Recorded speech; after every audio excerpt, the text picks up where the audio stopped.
Hey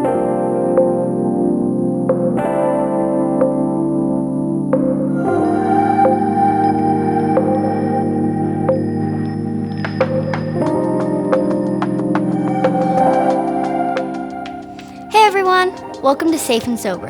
This year, we are going to hear from some high schoolers who have walked in our shoes. They've been where we are, and they've got some tips to help us know how to have a better high school experience. Then we'll take a look at a true story of a family whose lives have changed forever because of one person's decision. And finally, we'll hear about some of our peers about why they chose to be safe and sober. But first, let's kick it over to Race. He's hitting the streets to quiz some adults to see how much they actually know about what it's like to be in middle school these days.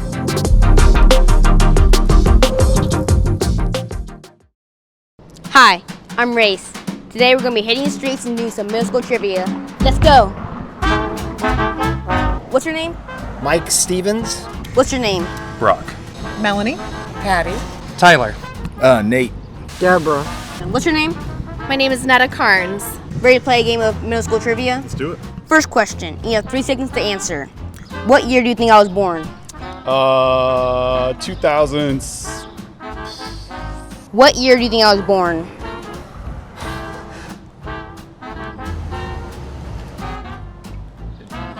Uh, 2000 and I only have 3 seconds. Yeah. Okay. I think you already ran out though. I think we already ran out. You look like you'd be about 12, so maybe 2000? No, that math is really wrong. 2007. 2010. 2009. Close. Okay. Second question. Who is Charlie D'Amelio? Be specific. I don't know.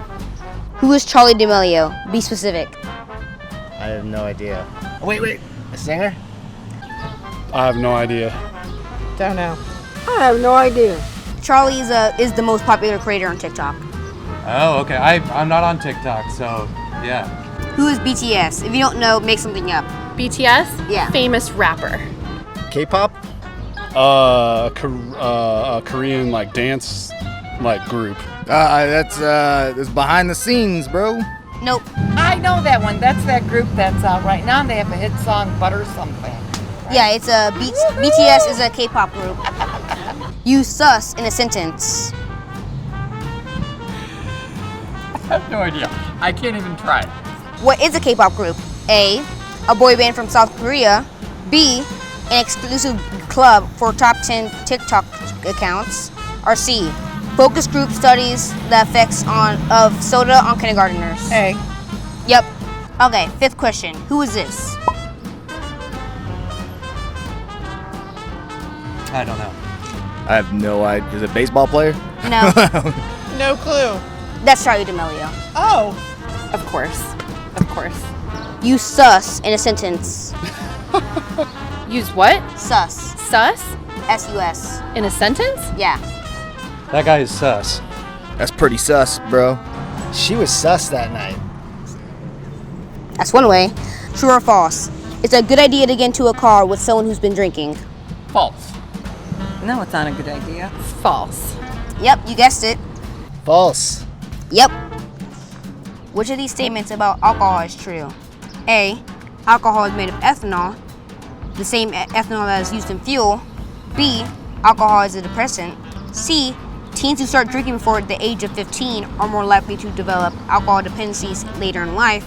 Or D, all of the above. Oh, that's a D. All Yep. of the above. I would imagine it's all of the above. Yeah. How many people die every year in the United States due to alcohol-related causes? A lot, but I don't know the number. Oh man, more than needs to. Quite a bit. I'd say in the millions somewhere, right? Hundreds of thousands. 97,000. 95,000. If you could tell your middle school self one thing, what would it be?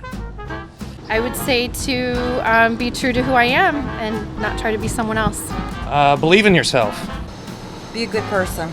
Stay true to your morals and virtues and don't ever quit. Work hard. Don't drink and drive.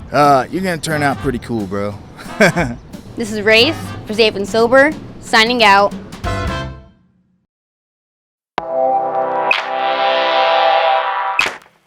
I guess it turns out that adults don't know everything. Who would have thought? But if we're honest, we don't have it all figured out either. No one does. And this can be a confusing time.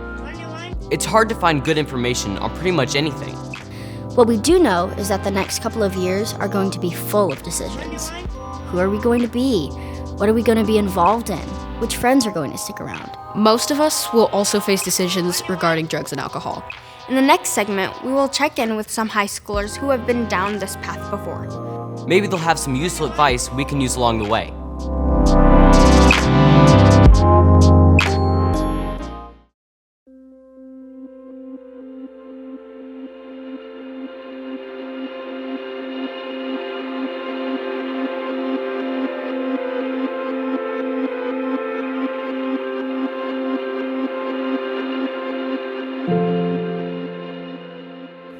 My name is Zayo and I'm 15. My name's Myra and I'm 17. My name's Levi and I'm 18. My name is Sophia and I am 17.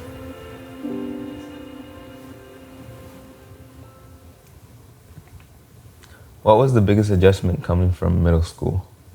I think the biggest adjustment was just like harder classes, more people, and kind of like a seriousness occurring like your freshman year of high school that didn't necessarily happen in middle school because, you know, you're starting to think about like your transcript and your GPA and extracurriculars in college and stuff like that.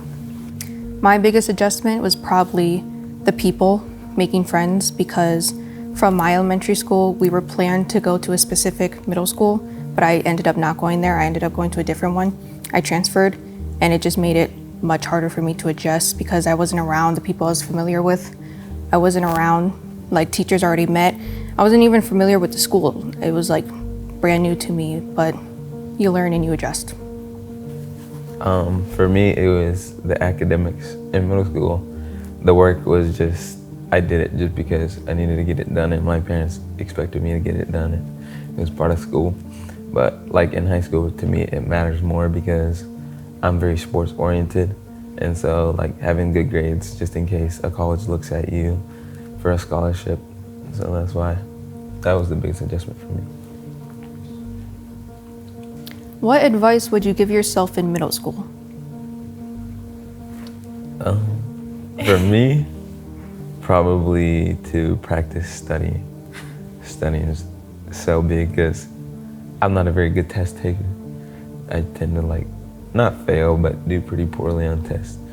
And I feel like if I would have studied more in middle school, that I would have carried those same habits into high school. Whatever drama is happening in middle school or whatever like just your grades or like school work or extracurriculars or whatever is happening at school amongst your classmates, it can feel like everything when it really like in the grand scheme of things, it's so minuscule, like it won't matter in 5 years, in 1 year from now.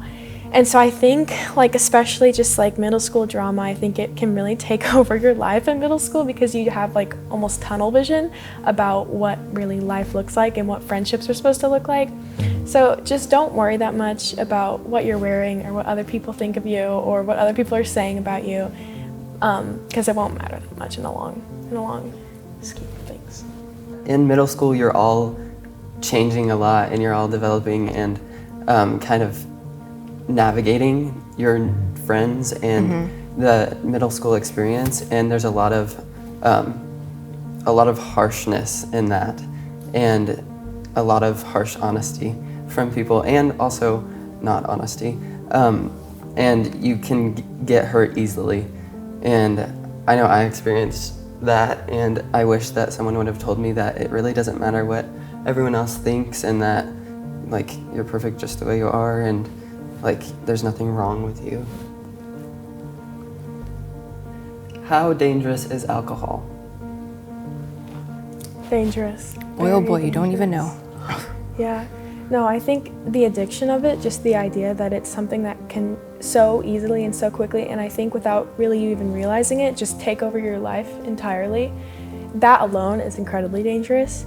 But just even furthermore, it's horrible for your body, it's horrible for your mind, it's horrible for your relationships with people, and yeah, it can just really take over your life, especially when you're young, especially when you're vulnerable, and especially when you don't have everything figured out. I mean, you never really have anything figured out in middle school, especially.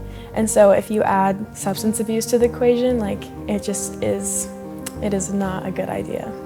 Yeah, it can lead to death, it can lead to bad decisions, it can lead to bad friends, it can lead to bad experiences. It just is overall can come out to, it has a dangerous outcome. What do you wish you were taught about alcohol? I wish I was taught how many people would indulge, because I never would have thought the people that did would have, and how many would have. And it was just really surprising to me, because I never saw a world where these people that I went to middle school with would be where they are now, addicted and lost in their own world. When did you first hear about your classmates drinking? For me, it started 7th grade year. There was rumors going around of certain classmates drinking, and then from 7th grade to 8th grade, they weren't rumors anymore. They turned out to be true, but it was a very small amount, a group of people, you know? And then freshmen hit, and then parties, high school parties, and then it just got worse. Tapered off from there. I actually remember the first time, it was freshman year of high school, and my friends were like, who do we contact to get alcohol? We're having a party this weekend. I'm like, you guys are 14, and I'm like, oh my goodness, guys. But yeah, they were like, oh, which upperclassmen at our high school do we need to get in contact with to get alcohol? And I was just like, that's just so stupid, because you're so young, first off, but why would you need that in your life right now? Kind of what we were saying, it's just such a formative time in your life, middle school, high school, or early college years. Why would you do that to yourself? But yeah, I think early high school, late middle school was really when it first started becoming a thing. What has peer pressure looked like for you? I think it's a mix of things. I think it's inaccurate to say that peer pressure always looks like, oh, you need to drink this right now, or you have to smoke this, or whatever, you have to do this at this moment. Because I think it's so much more relaxed than that, and that can almost make it more dangerous. Because I feel like what we're taught is, oh, peer pressure looks like this is how you respond. When someone says, drink this, you say, no thank you, and then you leave. But peer pressure can creep up on you in a way that I feel like is not communicated. Peer pressure can look like your friend just being like, oh, hey, this is really fun, you should try it. And it seems so innocent in the moment, which makes you more, less reluctant to say no. And so I feel like for me, in my personal experience, it oftentimes just looks like my friend being like, oh, it's a lot of fun, you would have fun too. We would have a lot of fun together if we did this. And the way that it's presented, when you present it like that, is much more oh, okay, maybe I would have fun with that. And so it's easier to fall into that trap. Yeah, with that thought, you can also use social media. If you see your friends or classmates partying and drinking alcohol, seeing that on social media, even though you're not there, kind of makes you want it, because you see it as oh, they look like they're having fun. It looks enjoyable, maybe, you would want to indulge in that. So I think also when people are having a party and they're like, come to this party, you don't have to drink, but it's there and everyone else is there the drinking. Influence. And then the influence of everyone else around you can kind of just cave in on you. And just removing yourself from those situations is the best thing you can do. Yeah. It looks like fitting in. People do these kind of things just to fit in. So that's where the pressure comes from, to be the cool kids. And for me, I see a lot of athletes that I play with doing all this kind of stuff. And it's is it actually really cool? Because I don't think it's cool, but for the kids who don't have the will to say no, or they fall into influence easily, it's oh, this is cool, look what the cool kids are doing, I'm gonna do it. So I think the peer pressure looks like fitting into me. How could using alcohol impact your future? In countless ways, really, I would say. It's hard to pin it down. Well, I don't know, for athletes especially, and you'd have a good time talking about this, but it would affect your ability to play. For as far as academics go, it can affect your commitment to extracurriculars, but also academics, turning stuff in on time, or making application deadlines for colleges, or showing up to your classes. And then with your relationships, just like your friendships, your relationships with family, and like future like partnerships, like romantic relationships, like marriages or families that you start, it can negatively impact all of those things because like you just have a harder time being present. And especially if you're addicted or you're under the influence for the majority of the time, you're not really present even if you are present, and that can really be dangerous to yourself and also your relationships around you. And I think especially at a very young age, when you're still learning and developing as a person, if you start that at a really young age, then you'll struggle to live without it because you won't have learned who you are when you were young. And obviously you want to get help.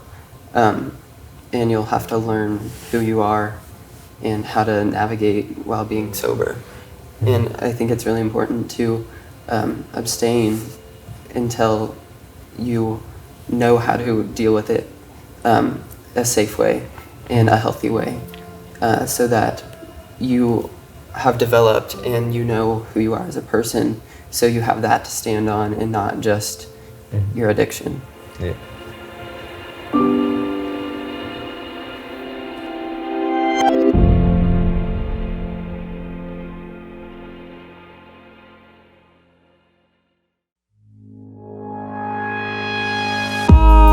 Thanks to everyone who took part in this year's discussion. It really helps us know what to look out for over the next couple of years.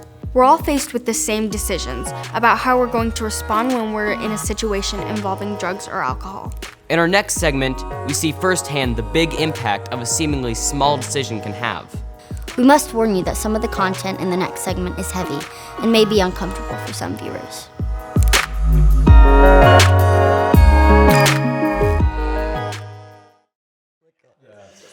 Look at her, she danced. I know, she was so cute though. She's just so cute. Dear Mom and Dad, I have made some goals for the 6th grade and I would like to share them with you. Never get a detention, get all A's and B's, improve my math skills. Duh. Not be shy and just do my best. I hope you like my goals. I'm having a great year. Thank you for all your support, love, and kindness. And thank you for being the best I can be. Love, Tony. Look at that beautiful little girl. There's Mom and Tony. Oh, decorate in the tree. I mean, she's really a pretty good artist. I mean, look at that. That's pretty good. Look at that. That's pretty good. There's no velvet so soft as, oh, please don't make me. As a mother's. Grip. No rose as lovely as her smile, no path so flowery as that imprinted with her footsteps. And that was when you two were holding hands.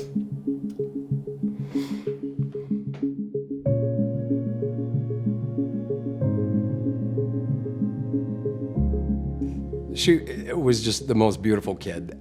Daddy's little girl, my only one. Always loved to laugh and giggle. She used her beauty inside and outside to be friends with people that weren't always so popular or were probably picked on or humiliated. She was just that kind of a person. There really wasn't a moment that we had anything bad that ever happened. We were a happy, happy, happy family.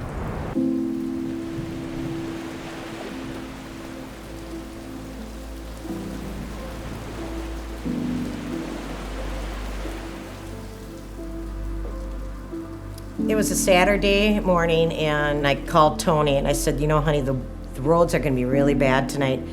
Do not go to work. Just say you can't come in.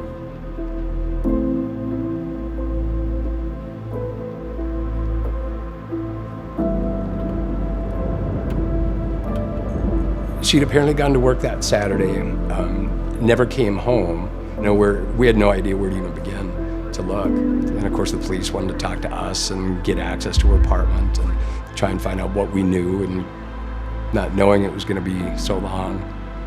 It was 56 days. When your child is missing, you know, there's nothing, words can even explain how you feel inside.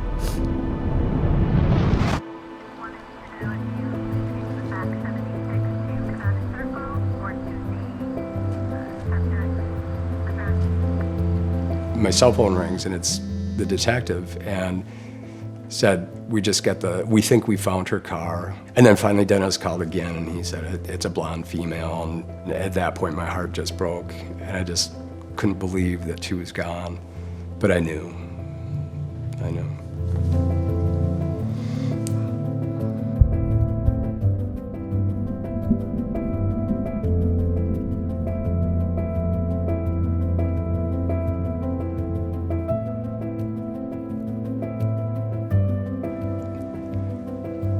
They told me that her work that night, the bartender, the manager, and the bouncer, they proceeded to serve her. And Tony wasn't ever a drinker. She was always the designated driver. We don't know why, and we never will, and that's the hardest part. They served her so much alcohol, and her fellow co-workers and the manager where she worked let her go and said she'll be fine.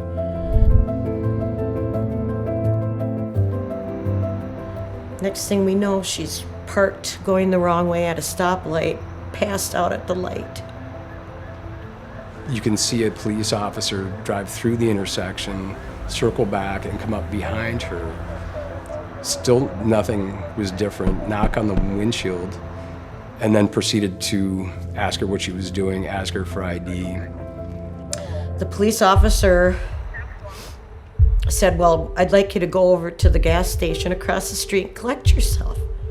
A police officer stayed there for a few minutes and was talking to another police officer that had showed up in the parking lot, and they both left.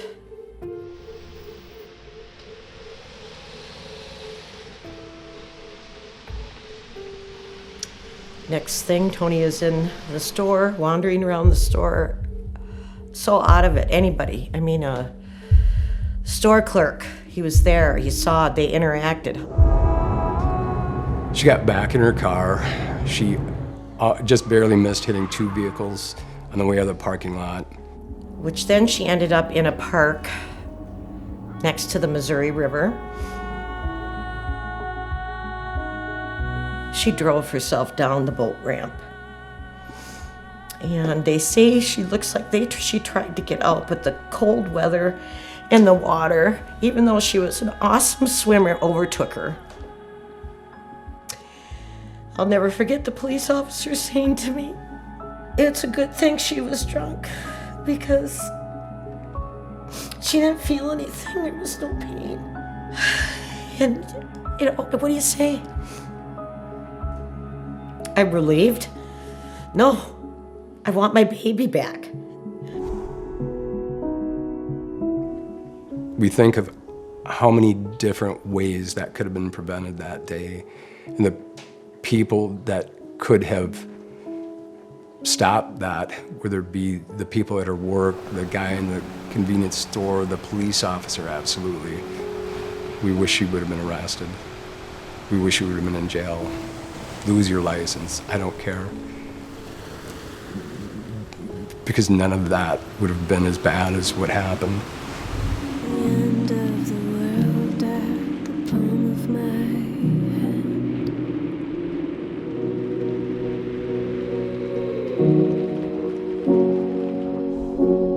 We have lost the love of our life. This beautiful, vibrant girl who made one mistake. One mistake. My face to the sea and my back to the land. I hope somebody can listen to a dad who's been through hell that can try and help save one kid. Because your parents don't want this, your friends don't want this. You have so much future, and to throw it away over a bad decision, it's just, so please don't. I'd do anything to get my own life, to have her. I'd do anything to have her back.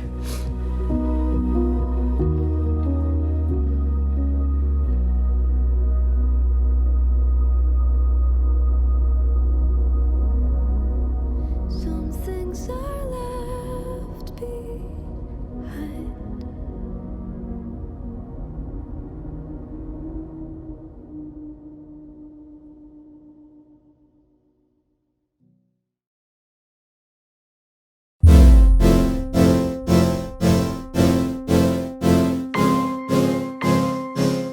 No one in the previous story expected any of that to happen. While stories like this are rare, it can really happen to any of us. We're grateful to anyone who shares their experience and hopefully can honor them by avoiding those same mistakes. The next couple of years are going to be full of social pressure. Pressure to fit in, pressure to figure out who we're going to be and what we'll do next. The truth is that everyone feels like this. No one has it figured out, and at some point, we all feel like the weird one on the outside. We're all weird and we all have something to contribute. We hope you choose to make something great with the time you have. We hope you choose to be safe and sober.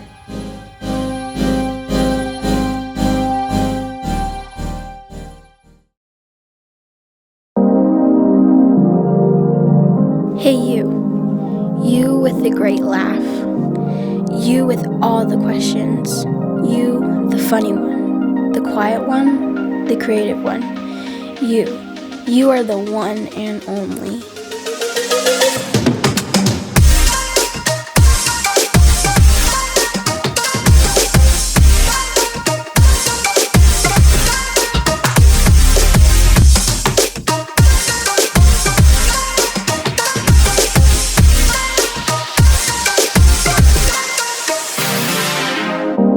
In the whole universe, across all time, forwards and backwards, there never has been and never will be another you. You are it, and you're amazing at it. You, the daydreamer, the gamer, the artist. You with a big heart. You are worth protecting. You are worth keeping healthy. You are worth standing up for.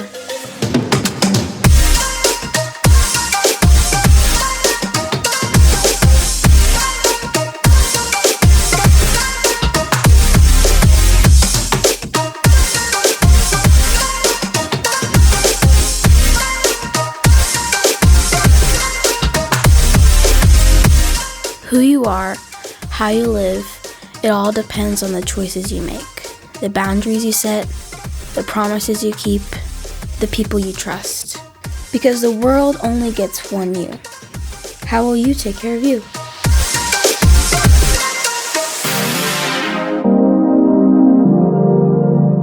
Whatever it takes to keep you safe, to keep you healthy, to keep you being you. Whatever it takes, you're worth it.